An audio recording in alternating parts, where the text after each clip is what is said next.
So guys, for today's video magluto po tayo ng panipuri. Takam na takam si Madam, kita nyo naman. Hindi ko na kailangan sasabihin. First step po ay boboil po natin yung patatas hanggang sa lumambot. Dito sa video guys, ginigrated ni Madam yung patatas na malambot para mas madali ang pag-mikos-mikos niya mamaya. Pwede rin kayong gumamit ng kutsara o blender. Depende na sa inyong diskarte. Pwede rin inyong suntukin yung patatas pag galit kayo sa kapitbahay nyo. Joke lang. Naghiwa po tayo ng maliit lang na cabbage at sibuyas kasi ito po yung magiging stuff o palaman ng panipuri natin mamaya. Pagsamasamahin lang natin yung nag-grated natin patatas kanina.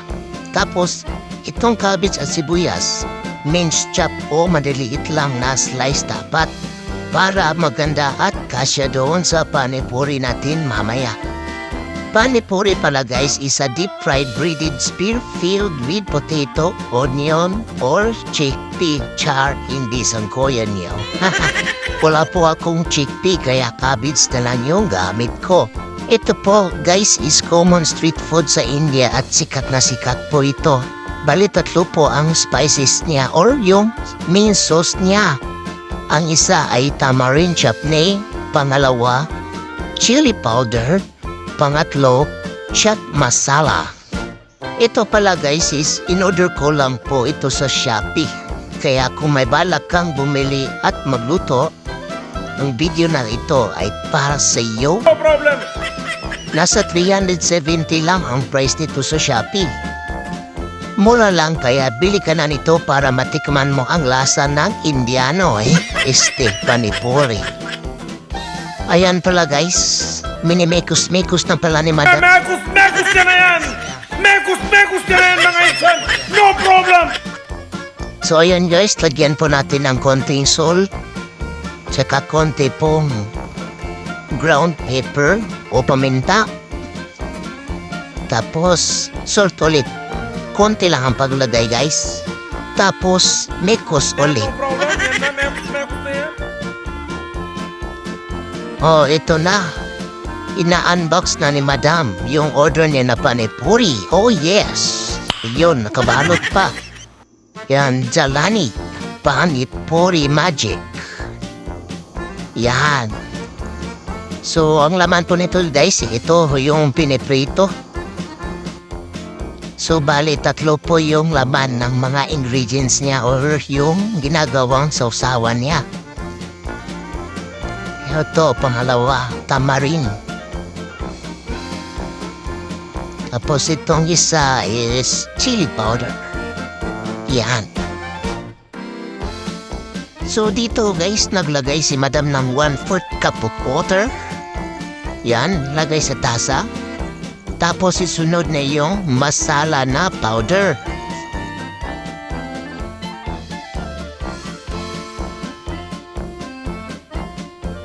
So dito guys, kumuha lang ng isang kutsarita si Madam sa masala powder. Yan, mikos lang. So masala powder po yan, pudina, panipuri. Tapos itasay na niya at naghiwa si Madam ng sibuyas at hiwain po ito niya ng mga maliliit. Yan, ilagay na ni Madam doon sa sausawan. O parang masarap na ito ah. Yan, minimekos-mikos na ni Madam. Yun, tinikman ni Madam. Tapos ano pa ang gagawin ni Madam? Lalagyan niya ng konting brown sugar para mag-balance yung kanyang timpla. Yan, pero depende din yan sa inyo guys. Kung anong tanjarin nyo at naglagay si Madam doon ng Knorr Sinigang Mix Original. Konti lang. Yan, para mag-balance po yung asim at tamis.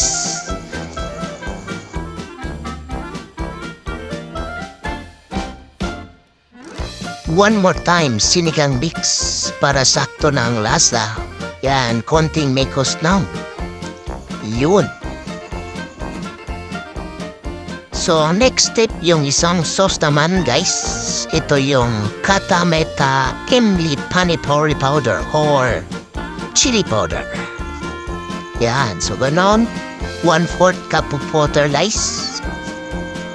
Tapos, isang kutsarita ng powder. Tapos tinira niya. Yan, Nikos. Tapos, dalawang kutsarita ang nilagay niya. Tapos, konting brown sugar.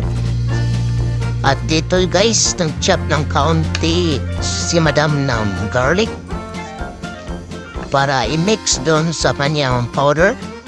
Nilagay na niya guys. Ayan. So, Nikos konti. Yan, okay na yan guys. Tapos, isa na naman.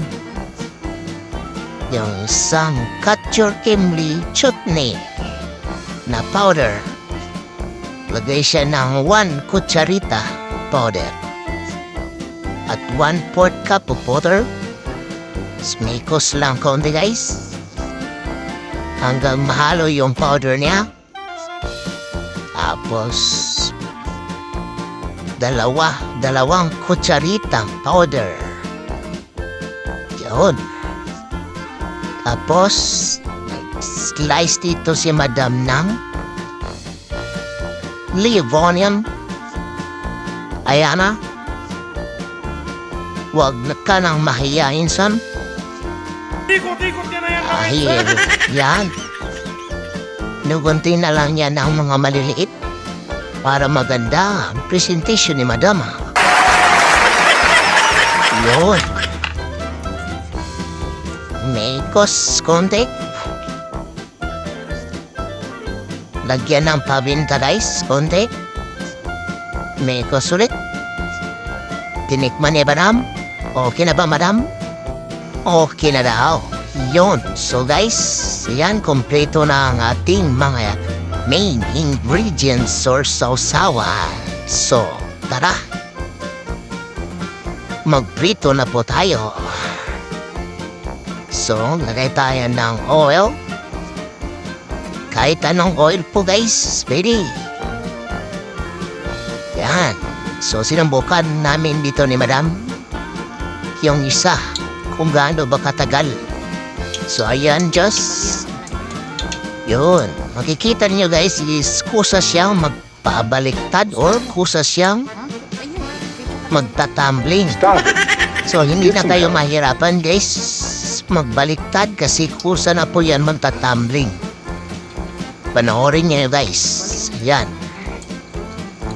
So, lumolobo siya guys. Ang tatumbling niya guys. Tingnan niya. Whoops, na yan, minsan. galing. So, yan po yung bola. Yun. So, yan guys. Huwag niyo masyadong lutuin or masunog. Kasi papait po yan. So, ayun. Kukunin niyo na kapag brown. Golden brown na. Yan. Lagay lang natin doon. Yan. Muha na si Madam ng marami kasi tansyado na niyo pagluto. Yan. Usa na po yung magtatambre. Yun. Yun. Kami. Apakadali po magprito nito guys. Di na kayo mahirapan magbaliktad. Yan. Apakarami na. Parang bola ng ping-pong. Yun. May maliit. So, ayan. Set aside na yun ng haluto na guys.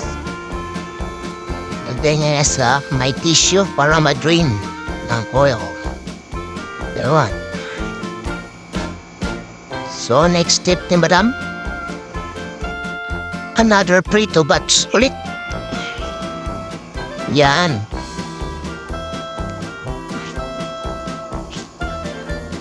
Yun. Matambling guys. So, ayan na yung finished product guys. Grabe. Natatakam na ako. Yun. So, tara. Kumain na tayo guys. Let's enjoy eating guys.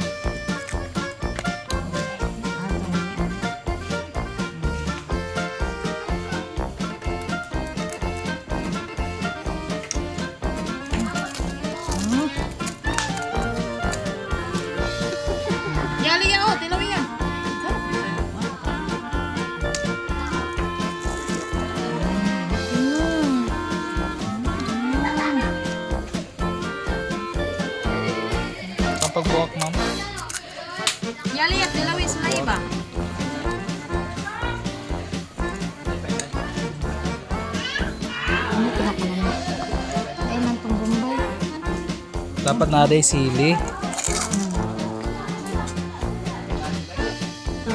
Loton. Na. Nagbuslot. Katunglingin na. Sudlan ni mo, sudlan ni mo. Na. Sudlan. Sudlan ni mo. Dayon, tangag sauce. Dua ka siya. Muna yung mong ipalaman. Daya, butang. Ano sauce? Pares ni tanan. Lahi-lahi na sila. Tilawa lang na kanan. Lamon ha, dili ka ng bukon sa bakbak.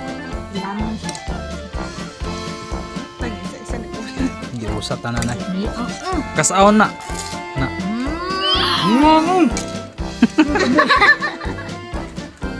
Isa.